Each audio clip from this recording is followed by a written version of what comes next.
진실을 은폐하려는 윤석열 정부, 다시 할게요. 항명 혐의까지 씌우면서 진실을 은폐하려는 윤석열 정부 수사방해 의혹을 명명백백히 밝히겠습니다. 국방부가 임성근 해병대 1사단장은 직무수행에 부족함이 없다면서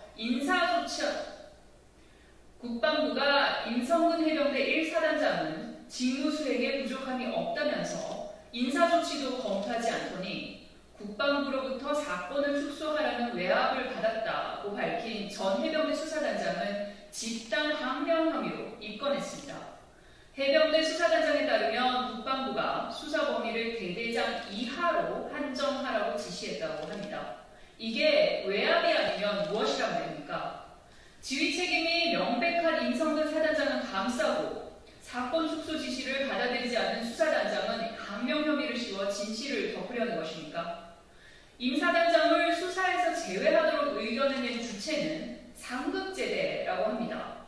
해병대의 상급제대는 국방부와 대통령실입니다. 대통령실이 진실은 은폐하고 수사를 방해하고 있는 것입니까? 고 친수근 상병은 상부의 지시로 안전장비도 갖추지 못한 채 급류 속에 무리하게 투입돼 목숨을 잃었습니다.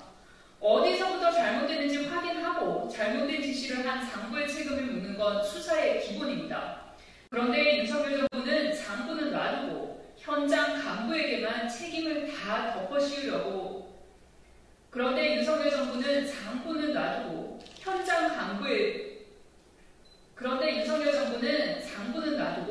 현장 간부에게만 책임을 다 덮어씌우고 끝내려는 것입니까?